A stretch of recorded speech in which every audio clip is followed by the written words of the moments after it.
Welcome to Haunt Weekly.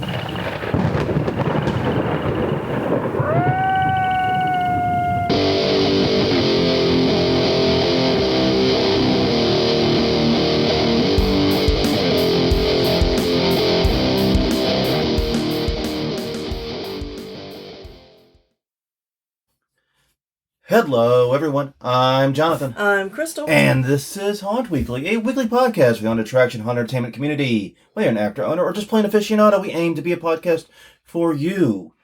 And we return to you this week as the Arctic chill is making its way here slowly but steadily.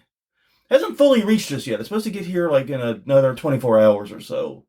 But yeah, supposedly we're going to see hard freezing temperatures, to which us New Orleanians say, fucking good. It kills the mosquitoes. Exactly. They need to die. I'm going to get a beer and watch the mosquitoes writhe in agony as their pools freeze and their eggs crack. It'll be a glorious day tomorrow.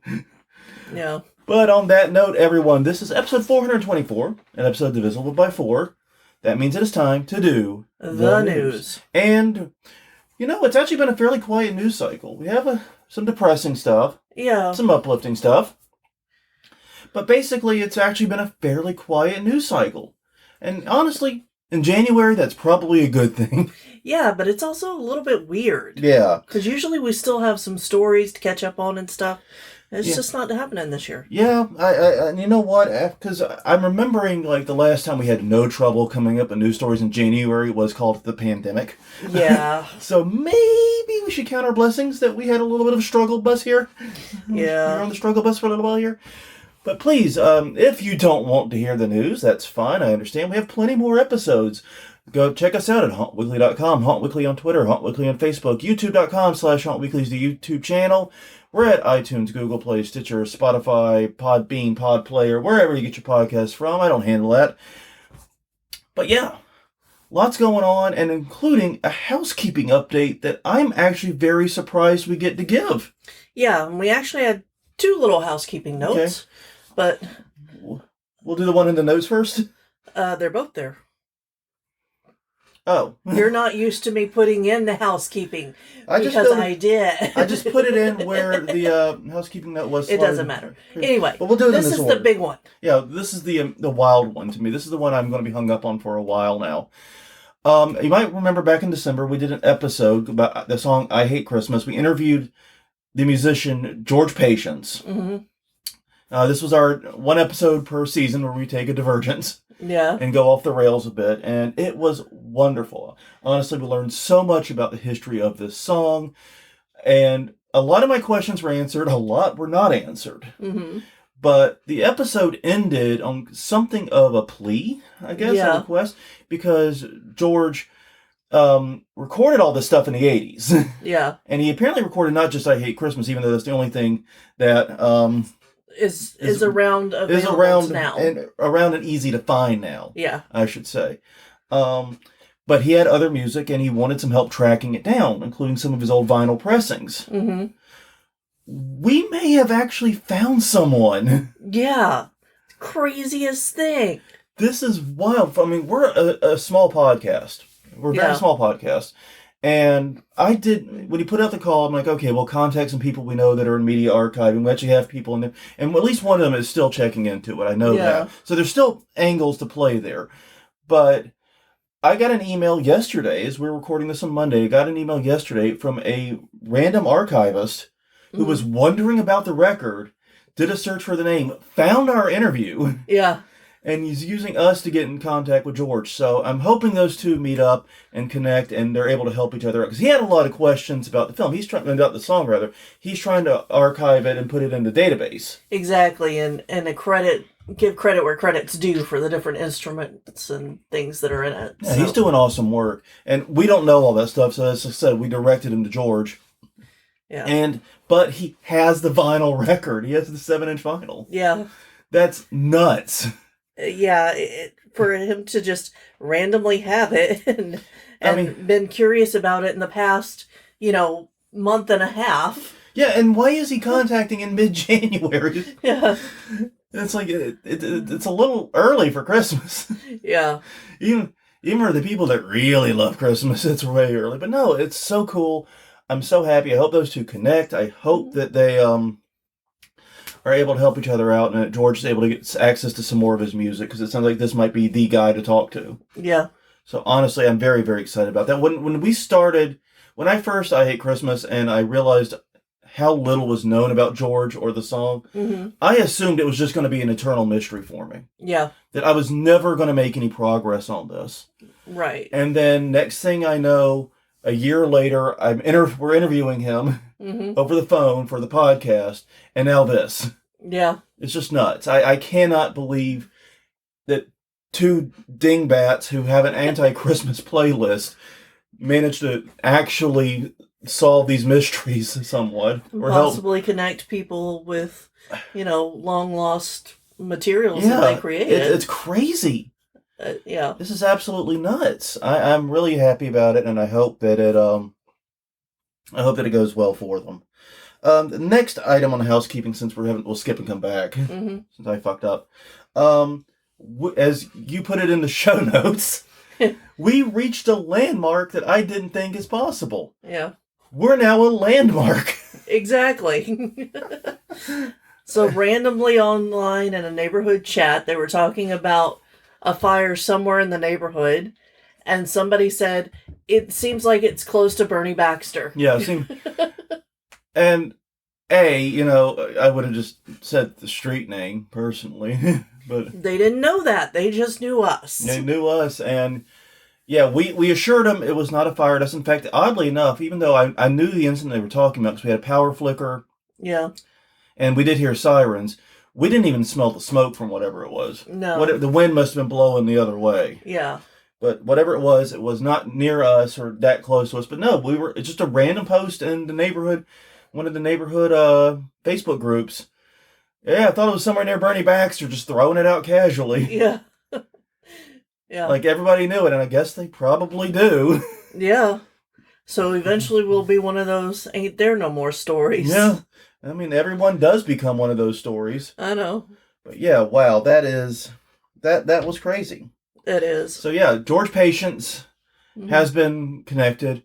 And we are a landmark now. Literally a landmark. Exactly. The literal, actual definition of a landmark is what we are now. Mm-hmm. That's such a weird feeling, especially considering they thought we burned down. Yeah, I know. Bernie Baxter burned down. Jesus Christ. Don't put that shit out in the world, man. No, don't put it out there. We obviously are much safer than everybody expects us to be. Yeah, I mean... We got a lot of cleaning to do. We got a lot of work to do, but Jesus Christ, it's not a fire hazard. Well, speaking of work, yeah, are we continuing with our resolution?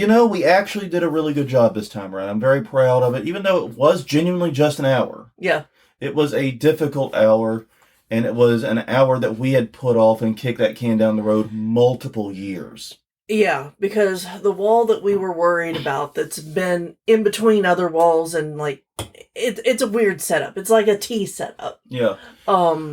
We were able to get it out without taking down too many other walls. Yeah, because what happened is we stopped using drop panels, at least a lot. I would say about 10 years ago. Yeah. But we had all these drop panel frames. Mm-hmm. And the way we build drop panels, every haunt does drop panels different. Yeah. But the way we built them, the drop panel frames were like twice the weight of any regular panel. Yeah, they're really heavy. Between the extra thick plywood for the drop panel part and the extra framing needed for the slide mechanism. Yeah, because we use 2x4s for our slides. Yeah. And our plywood for those is three-quarter inch. Instead of the usual... less than half inch. I think we usually use 7/16. Yeah. So, we had. So this was a Beefy boy, and as you noted, we had affixed it to the walls going the other way using one of the slides. Yeah. Not the edges of the frame. No. Which meant it was kind of buried, it sunk in a little bit. Mm-hmm. And I don't remember why we did that, other than it was probably just us being in a hurry. Well, and there's so many walls that have moved over the years that I think that the original spine wall down the middle was closer to it. I think you're probably right. So we were trying to get our 3 feet. Exactly. We were trying to get 3 feet exactly. Yeah. Well, like 90% of the janky shit we do in terms of layout can be attributed to 36 inches. Mm-hmm. 36 inches, we can't do this. 36 inches, we can't do this. Yep, exactly. And how many times do we fucking say that to each other? All the damn time. Yeah. So that wall has now been removed. We've also removed the last piece of OSB. Yeah. That is the last section of OSB in the haunt. Our next project is to reinforce the walls that are connected to it. We're connected to it because now they're just kind of free flowing. Yeah, but without anyone running into them, there's no real danger. No, but it does make it hard to get to the washer dryer because of the doors on them. So we're gonna fix those. Yeah. It'll probably be next week, and after that, I think we're gonna dismantle the old slam/disappearing wall. Yeah. I think that's the next and probably the final demolition step. Yeah, exactly. That feels weird to be in the final demo. January. Yeah, we'll probably be done with demo before January's out. Yeah. If we successfully reinforce those and take apart that, and that's probably about 2 hours worth of work between them. Yeah. So it'll be done. If we keep up our pace, it'll be done in 2 weeks' time. Yeah, exactly. That's not bad. Mm-mm. And we'll be done with demo in January. We can start construction and rebuild in February. Yeah. And one of the things, and like after that, I think the next step for us is to calculate how many new panels we need. Because we're going to need some, but depending upon what we can recycle, we may only need 1 or 2. But we may need more than that. So we're going to find that out. Stay tuned. HauntWeekly.com, HauntWeekly on Twitter, HauntWeekly on Facebook, and elsewhere. Let us know because we will be... Well, don't let us know. We'll let you know. Why would you let us know what we're doing in our haunt? That's weird. Don't be weird like that. But no, we will be... We'll be telling you what's up. Because, yeah, I mean, it is weird to have demo so close to done in January. Yeah. And it is a good feeling because demo's always the hardest part for me. Even though everyone's like, oh, it's so much fun to do demo. A, we can't just like go in with a hammer and destroy everything. No, that was past us. No, past us did that. We have to try to salvage as much as we can. Yeah. And you had an interesting idea, speaking of which, because one of the challenges we've been facing is trying to put up, is that we have to take skins off to move a lot of these walls. Your idea, which I thought was kind of brilliant, was to take some of the scrap lumber we have and turn the inside of panels into shelves. Exactly. I think that's a brilliant idea. We actually did that on our slam wall, kind of. Kind of, but the idea has been explored elsewhere, but it's a good idea. Yeah. And I think it'll work fine, and then we could put more kitsch stuff on and it. If we're doing the steampunky theme next year, that actually goes well with the theme. I mean, steampunk has lots of shelves. Well, yeah, because you need all the storage shelves room, for all the random gears. technology knickknack bullshit. Yeah. Yeah. Exactly.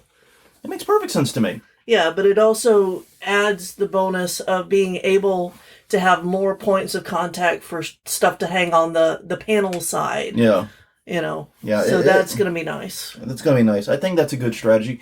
And we do have plenty of scrap lumber that's in that range, that 3 feet, 9 inch range that we need to make shelves. Anyways, so that's what we did. Some good progress there. Every week we try to ask a question a week, and this week we actually did. Yeah. So, anyways, last week's question of the week was, what is your 2024 haunt industry prediction? Crystal. Christopher Presley said, a scare actor is going to say boo or fresh meat or get out. And Japes just rolled his eyes so hard in the back of his head he's now legally blind. Please start the GoFundMe for Japes. Yeah. Don Garlic, one of our team, said, I'd like to see the return of the classics like vampires and werewolves. I'm kind of over clowns. I've been over clowns. Yeah. Because I think, like chlorophobia, we've said this before, it's either a phobia you have or you don't have. And if you don't have it, you're just not going to be bothered by clowns. I grew up watching Bozo and shit. I mean, yeah. Clowns were an unfortunately active part of my childhood. Yeah. Daryl Plunkey said, most will make an improvement to their haunt, actors will get better, and unfortunately some will fall by the wayside or get burnt out. Yeah. Support your local haunts, both local and ones far away, and all your actor folks. Yeah, I definitely I'm curious if we're going to see haunts. What I think could be happening, could be interesting here, is I think we're going to see haunts like cutting back on the number of actors they have, full stop. Mm-hmm. This has been a trend we've noticed locally. Yeah. And that's going to put greater pressure for actors to be of good quality and bring something unique to the table. You're not going to have as many just filler bodies in a haunt. Yeah, that's very true, especially with a lot of places having to pay a higher minimum wage. Yeah, having to pay a closer to a quote-unquote living wage, even though no one's going to earn a living wage being a haunt actor. No. And there are some states that have different rules for seasonal work than they do for, Check your local laws, kids, is what I'm saying. Exactly. And finally, Chris Gay said, more of a wish than a prediction, fair point, for some new affordable Q-line gag products to hit the market. Bungee heads, zombie zappers, and clown horns are great, but the element of surprise when they were new is worn off. Mm-hmm. Hey, I do not like I guess clown horns, not train horns, though. Yeah. I despise train horns with a passion. Mm-hmm. But, yeah, I do think there needs to be some kind of uptick here. One of the things I've been seeing a lot of at haunts, and both online and locally, has been like stilt walkers. Yeah. And tall costumes in general. Mm-hmm. Have been a big deal. But, yeah, I think you're right. Some of the surprise has worn off on these, and that's kind of one of the things I really don't like about this industry is we're very fad driven. Yeah. Once something becomes a fad in this industry, we will run that shit into the ground. Yeah, everybody gets it. Everybody, probably buys it at. If you want a history lesson on that, look at the escape room business. Yeah. All right. Well, this week's question of the week is one that's connected to us. Yeah. Is what is the least likely place you've seen your haunt mentioned in the wild? Yeah. I'm curious on this one. This one's going to be fascinating because, we just mentioned ours. Yeah, and it could be one that you work at or you own. Yeah. Yeah, but where's the most unlikely place you've seen your haunt mentioned? Let us know. HauntWeekly.com, HauntWeekly on Twitter, HauntWeekly on Facebook, and YouTube.com/HauntWeekly. Leave a comment. We will read them all. Yeah. Well, all right, on that note, it's also an even-numbered episode, so we get to do the conference reminders. Mm-hmm. And Crystal, start us off if you can. Right, January 23rd through the 25th. Hint, hint, next weekend. Yep. It's Halloween and Party Expo in Las Vegas, Nevada at the Mirage. Hundreds of vendors, must be qualified business in order to attend. It is not open to the public. HalloweenPartyExpo.com for more info. Then after that, February 9th through the 11th in Daytona Beach, Florida, it's HauntCon at the Hilton Daytona Beach Resort. Jesus Christ, Jonathan. Bus tour will feature a visit to 4 different haunts. Haunted style luau, costume ball, comedy show, much more. HauntCon.com for more info. Okay, March 7th through the 10th, it is Transworld's Halloween and Attraction Show in St. Louis, Missouri at the America Center, featuring a zombie showdown challenge, party at City Museum, and there's also co-hosted with the Christmas show, HaShow, HAASHOW.com for more info. Been to Transworld and not visited the Christmas show, I don't know how you would do that. It's kind of hard to miss. I actually really enjoyed the Christmas show too, even though I'm not a Christmas fan. Yeah. You got to see a lot of... Honestly, the scariest thing at Transworld the year we went was in the Christmas show. Mm-hmm. It was the taxidermied reindeer singing on the wall. That was just fucking disturbing beyond all compare. I'm sorry. Yeah. Yeah, haunts that are doing the Christmas... shows now. Yeah. You need to go and look at the Christmas show at Transworld. Yeah, I agree completely, because some of that shit is genuinely creepy without haunters touching it. Yeah. That is disturbing as fuck. Anyways, after that, April 12th through the 14th in Owensboro, Kentucky, it is Fear Expo live at the Owensboro Convention Center. Free admission. Pre-show Ultimate Haunt Tour features a costume contest and more. FearExpoLive.com for more information. All right. I think it would be fun at Transworld to have some kind of challenge where the Christmas folks and the Halloween folks try to do a makeup or something. Like, swap. Get a Christmas person who does Christmas makeup to do a horror makeup and a horror person to do a Christmas makeup. I also think it would be kind of fun And this probably wouldn't be something the conference would encourage, like, officially. Well, there's all those unofficial events going on. But I think it would be great to have a contest to see what is the scariest, most Halloweeniest thing you can find in the Christmas show. Yeah. And what is the most Christmassy thing you can find in the Halloween side of the show. Yeah. And that's true. And, basically the reason I'm mentioning it is because I met some of the people from the Christmas side. They wandered over into the haunt side. And they're like, but I don't, I have no use for the thing that you're trying to get people to enter to win. I'm Christmas. I don't, and I'm like, so you can still win it and find a way to use it. Oddly enough, I think that was the thing I least expected to enjoy and ended up actually enjoying a lot. Yeah. Because like I said, I'm not a Christmas fan. There's a reason we interviewed George Patience, all right? There's a fucking reason. But no, I actually really did enjoy it because there's a lot of creativity and a lot of giant stuff there. I mean, so yeah. All right, well, as we mentioned previously, this is episode 424, divisible by 4. It means it's time to do the news. And we're starting off with some sad stuff. Yeah, it's an update. Yeah. So it's news that's already been out there. Oh, yeah. Thankfully, it is not another news story like this. Yes. But Kip Lynn Colasar, who ran Max's Revenge Haunted Attraction in Clearfield, Pennsylvania, and this story is from Gant News and Julie Ray Rickard. But he has pleaded guilty to sexual assault of a 14-year-old girl. It's interesting because the article also interviewed or was in the courtroom when the victim's mother and the victim were on the stand. So there are, there are some quotes in the article from them. Yeah, this is definitely an article where if you have a trigger warning or especially large sensitivity to this topic, you don't want to click through the article because we're going to couch more than they will. Yeah, exactly. And, but it does go into the long-lasting trauma that something like this causes. It really, really does. And he was charged originally with 36 felony counts. Yeah. He was arrested in 2021, which is... and it's so sad that I have to say the month he was arrested and what the haunt it was, because there's so many of these cases we've had recently that you have to do that.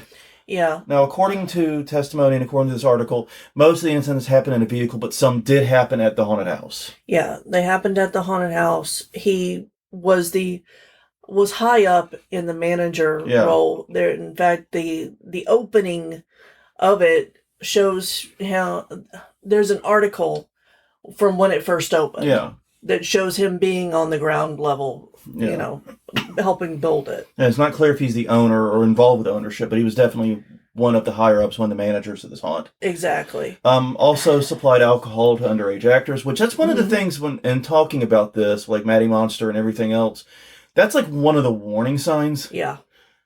That something is amiss. Yeah, if you're seeing adults giving alcohol to kids, say something. and the thing is like this. Though it is technically illegal for a 21-year-old to give a 19-year-old or an 18-year-old alcohol, that is different than giving a 14-year-old alcohol. Yeah. You know what I mean? That's a big, especially someone who's 27. It's a big, big difference here. It was obviously grooming. And that's one of the things that I've learned in this is if you see adults giving minors alcohol, especially in a setting where they are authority figures like this, tell someone, speak up. Because if it were just alcohol, I wouldn't give a fuck, but it's likely not just alcohol. Yeah. Go ahead, sorry. And there was a second victim that was also part of the trial who was 16. But they were not quoted. But, yeah. But anyways, he's been sentenced to 10 years in state prison on 2 counts of statutory sexual assault and aggravated indecent assault on a person less than 16 years old. Must serve 3 years consecutive probation and complete sex offender counseling. I found it odd that he didn't meet the requirements for a sexually violent predator. And I'm not sure what those requirements are in the state that they're in. But that's just... We've had this conversation before where, like, the laws around sex offenders is just wonky and dumb in a lot of ways. And that's one of the frustrations is people who moon, do a college prank and moon someone can end up on a sex offender list, sometimes easier than actual sex offenders. Yeah. And it's crazy. It makes the list completely useless in a lot of ways. It makes that whole purpose of that completely useless. Mm-hmm. So, I don't know. I don't know what the laws are, but I am glad that this case is resolved. I'm hoping that this helps bring closure to the victims. Mm-hmm. And I hope we don't have more stories like this. Yeah. I don't like talking about these. They're uncomfortable. I don't either. They're uncomfortable, but it's necessary. And that's all I'm going to say. Okay. Now on to some happier stuff. Yeah, before we get back to the sad stuff. Oh. But yes, Field of Screams. Eek. The Lancaster County, Pennsylvania haunt gave away 100 Christmas trees to those in need. This was an article by Fox 43. Basically, the free fir trees were available on a first come first served basis from 10 a.m. to 8 p.m. at the haunted attraction. The trees came from, dear Jesus Christ, Shop Brothers Farms. Shop Brothers Farms. But yeah, they said that we have a surplus of trees this year and want to share them with the community who do not otherwise have the ability to get a tree this year. Yeah, and they are the owners and people who run Field of Screams and Corncob Acres.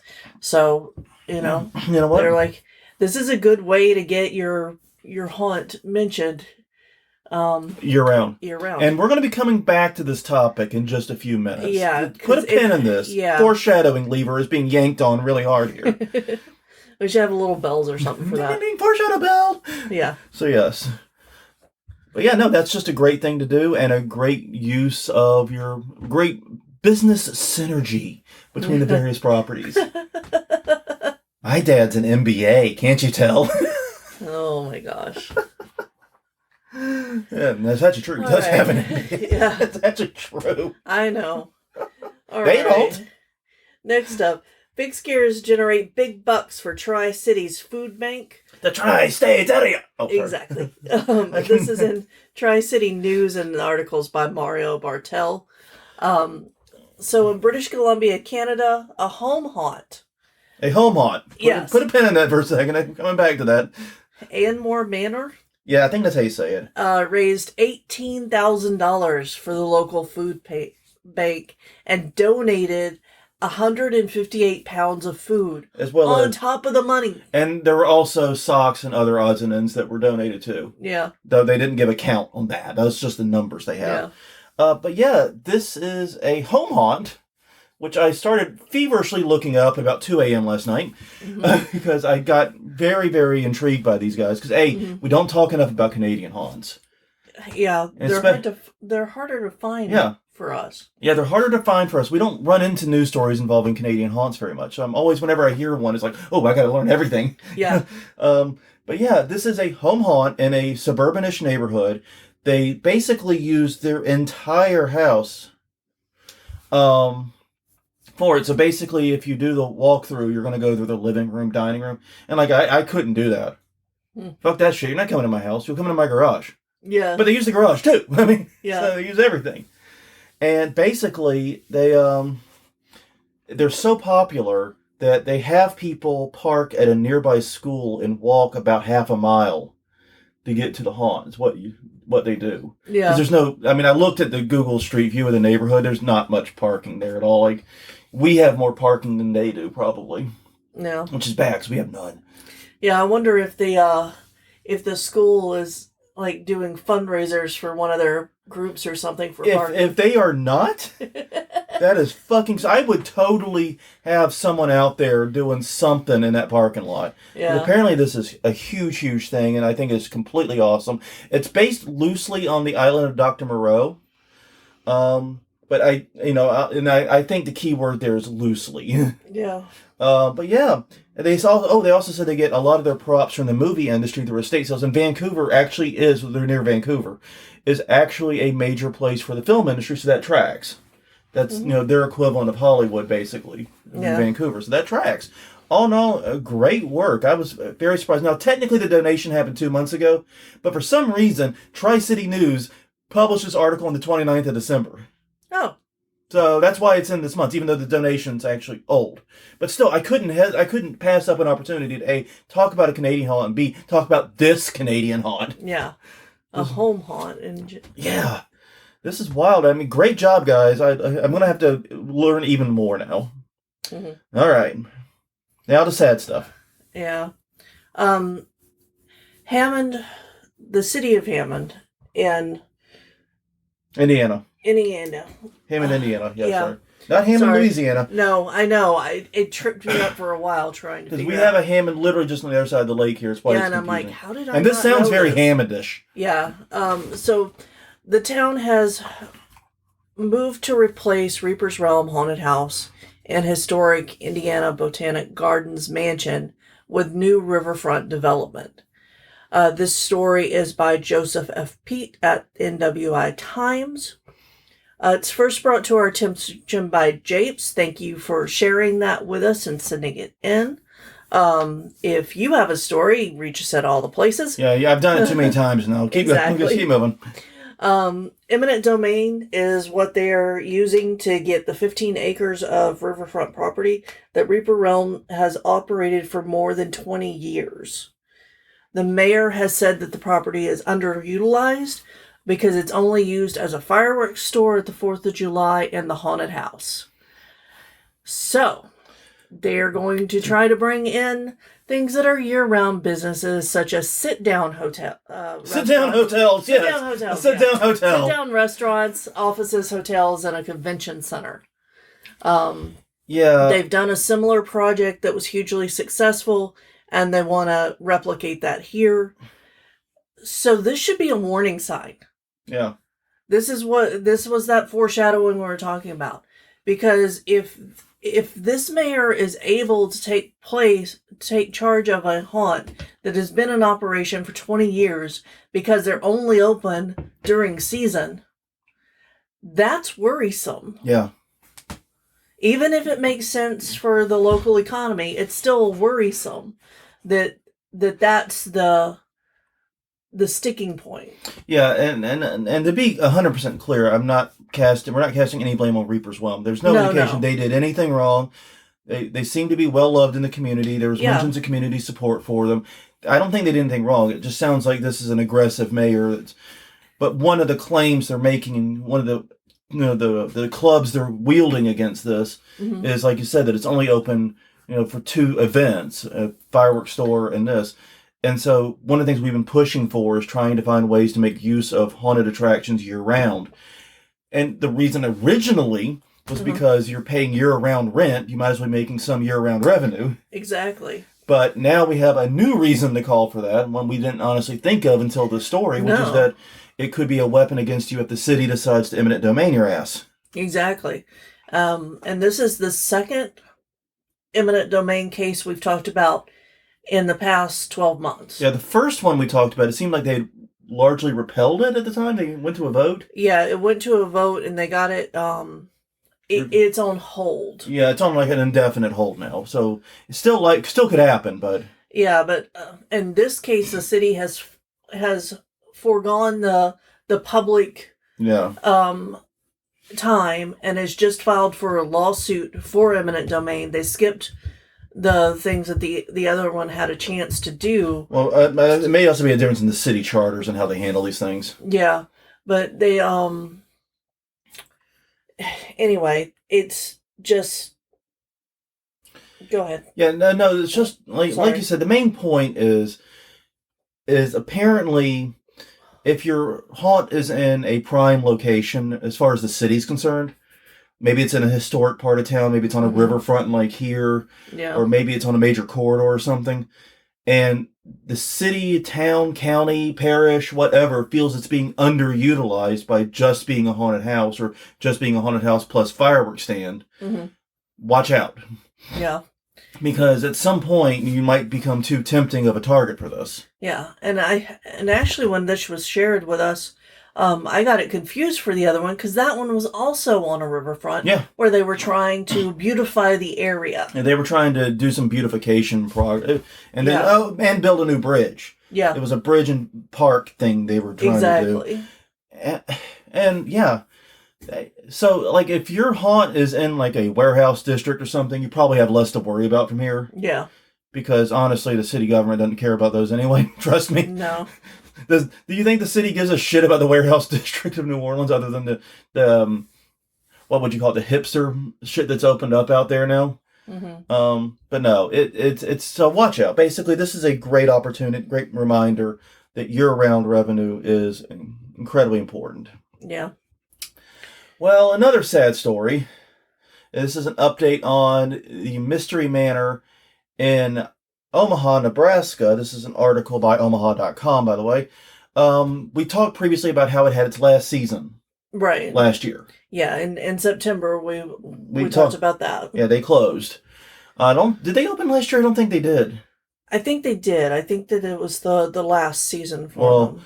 Regardless, it has now been torn down after 38 years of operation. Yeah, so this is another one that's been around for a long time. And this one was located in a 133-year-old mansion. And when we reported that it was closing, they hadn't released the plans for it. Yeah, nobody was talking about it. Well, now we know why. It's because it's down to the ground now. Yeah. You know, and it's kind of funny because we were just talking last night, and this is purely apropos of nothing in the show notes, about how America is often very protective of its history because we don't have history. Mm-hmm. And meanwhile, you go to England like we did, you literally are using steps built by Romans. Yeah. Just casually to get from A to B. Yeah. It's like literally these are the same stones laid by Romans, centuries, 1,000+ years ago. And it's a stairwell. Yeah. That's all it is. It's just a stairwell. Yeah. Use it to get to the river. Yeah. You may be able to find a plaque, but lots of places they don't mark things like that. And like when we went to Tynemouth Castle, which we fell in love with. Yeah. I mean, it is literally one of my favorite places I've ever been to in history. Yeah. Tynemouth Castle in Newcastle. It's gorgeous. It's right there on the bluff of the sea. You've got the old priory there. It's gorgeous. It looks like it's straight out of a fucking video game or something. And it's great. It's just beautiful. Mm-hmm. And we mentioned that we spent some of the day there to some of our people we were meeting, some friends of ours, and they go, "Why'd you visit that old pile of rocks?" Exactly. Fuck you, dude. Yeah. Fuck you. We just had the best day ever, so, yeah, we played dino golf and then did that. It was great. Exactly. It was a very, very weird, but very amazing day. Yes. Because there is no logic or reason. Please don't think too hard about that sentence. No. I don't even think we should offer explanation for that. We're just going to move on to the next story. Right. So the next story is, last week we talked about public domain that are entering the public domain, and so the director of Winnie the Pooh, Blood and Honey, is warning the people who want to do the Steamboat Willie horror movies. I keep wanting to call him Steampunk Willie now. No, that's a different movie. That one's coming out next year. It's a porn. Steampunk Willie. Anyway, this is from Screen Rant. And basically, he's warning them against it because even though Winnie the Pooh fell into public domain, he still received a lot of lawsuits against his movie, and so just think twice if you're going to use it in your haunt. Just make sure that you've got the right characters and all of that. This story is interesting because he seems to have a lot of regret for doing the film. And part of the problem is that Winnie the Pooh was not created by Disney. It was created by A.A. Milne, but the rights to the character were bought by Disney, I think in the 60s? Yeah. I don't remember, 60s. It was sometime they bought the rights. Sometime before I was born, they bought the rights. Mm-hmm. So in the before times, yes, it was purchased. And the result of that is now Disney, of course, is probably the one getting pissy about this.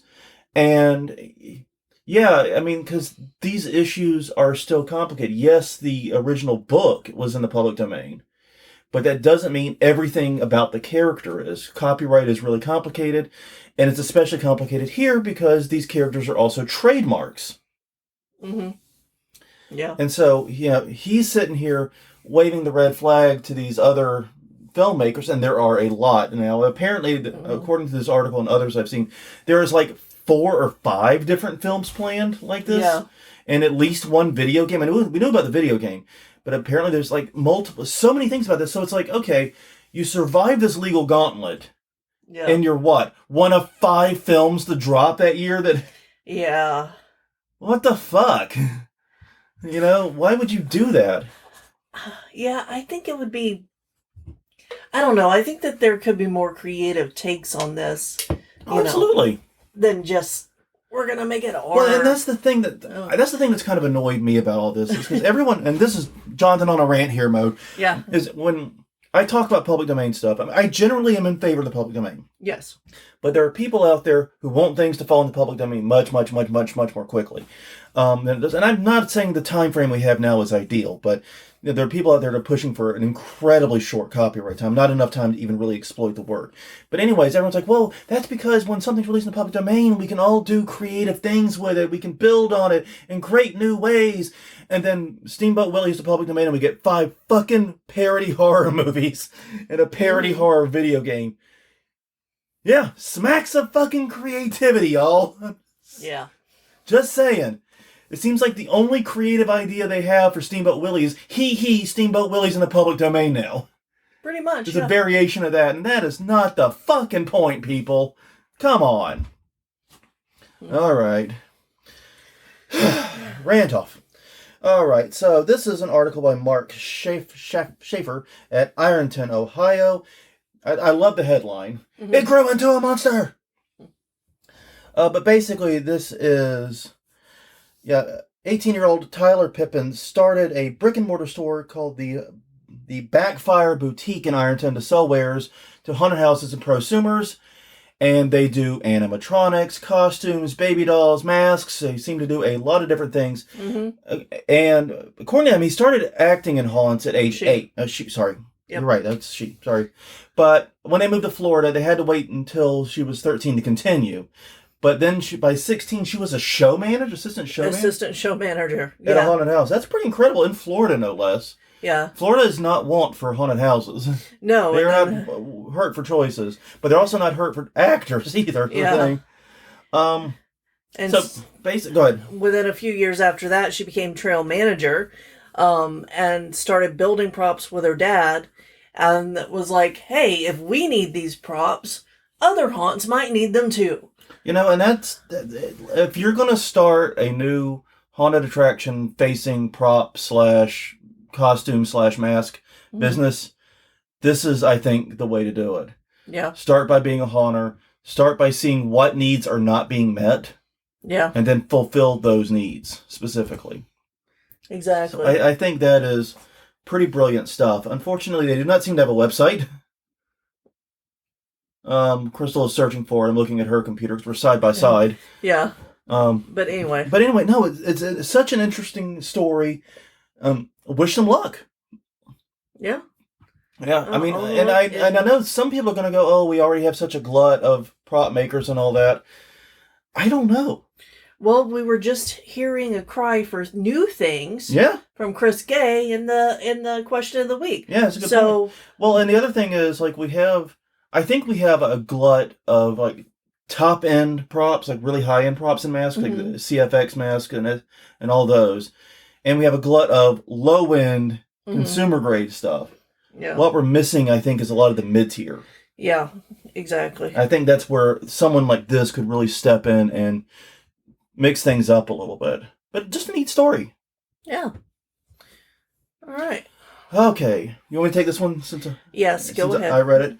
And our final story this week, it's not anything new to us, but God damn it, it's always great to see it somewhere in print. This is an article by Francis Chorley at the Glasgow Guardian, which is the student newspaper for the University of Glasgow. But basically, as they were coming into exam time at the end of the year, they wrote an article about how fear and fear-based attraction / entertainment can help you deal with stress better. Mm-hmm. Kind of apt timing, huh? During the exam season. I think that was brilliant timing. But basically, it cited a 2019 study which found that participants who visit a quote-unquote extreme haunted attraction were less challenged by other stressors later on. And then a 2020 study found that fans of horror were better equipped to deal with stressful situations. Mm-hmm. And, of course, the article name drops Margie Kerr. Yeah. It would not be complete without it. I have 0 stars if it doesn't mention Margie Kerr. Right. You're talking about the psychological benefits of fear. She better be in there. Exactly. It's like having a plagiarism story without me. Doesn't work. But yeah, so no, this is an incredible reminder that what we do isn't just entertainment. We have the ability to make people's lives better in other ways. I thought this was a really, really cool idea. But basically the claim is that horror and fear-based fun can be a great way to deal with stress both in the moment, in terms of like getting that catharsis on the stress, but also in preparing you to deal with stressful situations after you leave. Yeah, and I don't know that I've thought about the long-term effects, or possible long-term overcoming your fears and beating all odds and that kind of thing. Well, and then that's the thing. It's like a haunted house is like a video game. It's meant to be beaten. Mm-hmm. You're supposed to be able to beat it, but it's supposed to be challenging to do so. Yeah. And when you hit that needle just right, you teach people that they can overcome things. They can get through it. Yeah, and then, you teach them what fear feels like. Yeah. What it feels like if your heart's racing and all that. You teach them that they're not going to die from that. Yeah. From the feeling of fear. And that the feeling of fear is temporary. Yeah. Because, hopefully they're not still afraid of the haunted house when they go home and they're in their bed that night. Hopefully. Hopefully we didn't. That's called trauma. Yeah. We don't want to do that. No. But yeah, hopefully, they're not afraid and not scared like that when they get home. They realize the fear is temporary. It's a great, safe environment to explore those emotions so that when the less than safe environment for those emotions happens, they have some experience with them. Yeah, exactly. I think that's a neat idea, and I love thinking about that because our industry on its face is very silly. Yeah. It's very silly. What other species? I think it was Ron White or someone that talked about how you don't see deer jumping at each other with headlights attached to their antlers to scare their buddies. They don't have little thumbs and fingers to put them up there. Well, there are other problems, clearly, no, yes. I know. But you don't see other animals like scaring each other for funsies. So, yeah. And I think that's one of the cool things about humans is that we do that and we learn from it.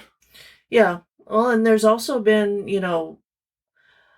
they've started to look at the, if people who are acting in haunted houses can gain mental benefits from it. I almost certainly bet they can. Yeah. And one of the reasons is because the thing we've talked about 100 times is that some of the best actors are people that would never go through a haunt as a customer. Yeah. Because they're too scary or too, too frightened to. But they're fine being the one in power, and they're actually very good at that.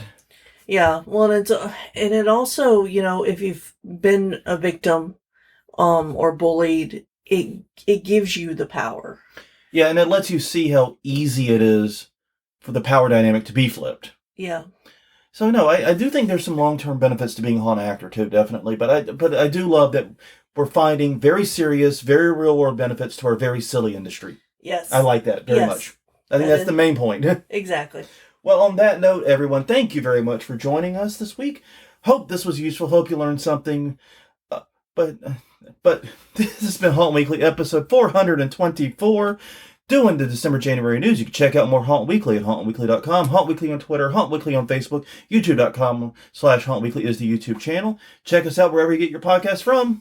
Until next time, I'm Jonathan. I'm Crystal. And we will see you all next week.